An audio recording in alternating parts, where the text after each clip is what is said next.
আপনাদের জন্য কয়েকটা তথ্য দিই। একটা তথ্য হচ্ছে যে শ্যামা সুন্দরীর জন্য আমরা 10 কিলোমিটার একটু ড্রেজিং করে এখানে 68টা ড্রেনেজ পয়েন্ট থেকে পয়ঃবর্জ্য পড়ে, সেখানে একটু ছাকনি মতন দিয়ে একটু চেষ্টা করব যে এটার অন্তত প্রবাহটা ফিরিয়ে আনা যায় কিনা। দুইটা পয়েন্টে আমরা দেখতে পাচ্ছি বাধা আছে। সে দুইটা পয়েন্ট নিয়ে আমি সেনাবাহিনীর সাথে আজকে কথা বলে এসেছি। সেনাবাহিনী, এডিসি রেভিনিউ মহোদয়, মানে ডিসি অফিসের প্রতিনিধি এবং পানি উন্নয়ন বোর্ড একসাথে ম্যাপ নিয়ে বসবে। কোথায় কোথায় বাধা আছে পানির প্রবাহে সেগুলো অপসারণ করা, বাধাগুলো কেন দেওয়া হয়েছিল তার কোনো যৌক্তিকতা আছে কিনা, সেটার তাহলে বিকল্প কি হবে সেটা বোঝা হবে। আমরা আশা করি আমরা এই শুষ্ক মৌসুমে কাজটা শুরু করে দিতে পারবো। এই হচ্ছে শ্যামা সুন্দরী। আর এখন 68টা পয়েন্ট থেকে যদি বর্জ্য এখানে আসে, তাইলে এই বর্জ্যগুলো কোথাও না কোথাও তো নিতে হবে। এই বর্জ্যগুলো তো নিষ্কাশনের একটা ট্রিটমেন্টের ব্যবস্থা করতে হবে, পরিশোধনের ব্যবস্থা করতে হবে। সেটা তো আসলে এত অল্প সময় আমাদের জন্য সম্ভব না, কিন্তু প্রবাহটা ফিরিয়ে আনার আমরা চেষ্টা করব। আমরা দেখবো যে এখানে একটা এসটিপি বা পয়ঃবর্জ্য শোধনের জন্য কোনো একটা ব্যবস্থা অল্প খরচে করা যায় কিনা।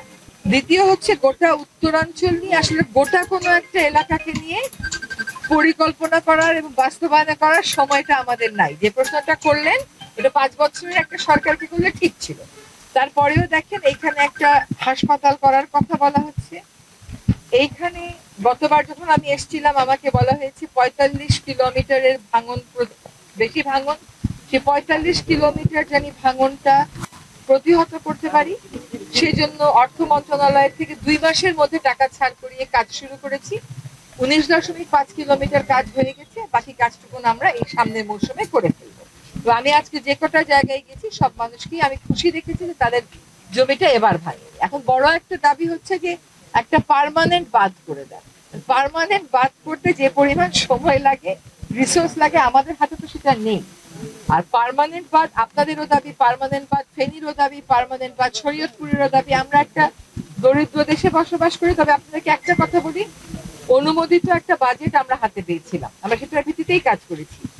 অনুমোদনের বাইরে গিয়ে 2 মাসের মধ্যে 45 কিলোমিটারের ভাঙন রোধে কাজের অনুমোদন নিয়ে আসা, কাজ শুরু করা এবং কাজ শেষ করা, এত বড় স্কেলের কাজ আমার মনে হয় না রংপুরের আগে কখনো কোথাও হয়েছে। এখন এই রংপুরকে ধরে একটা পরিকল্পনার কথা যদি বলেন, এইটা আসলে আমাদের সে অর্থে সময় নেই। আমাদের ইচ্ছা থাকলেও সে অর্থে সময় নেই। হ্যাঁ, কিন্তু একটা যেটা বড় কাজ হবে সেটা হচ্ছে রংপুরের সবচেয়ে বড় সমস্যাটা, এখন বলতে সমস্যা বলেন সমাধান বলেন, আপনাদের প্রাণের সাথে সম্পর্কিত দাবি হচ্ছে তিস্তা। এখন তিস্তাকে উজানের দেশ হিসেবে আমাদেরকে আমাদের অধিকার প্রতিষ্ঠিত করতে হবে।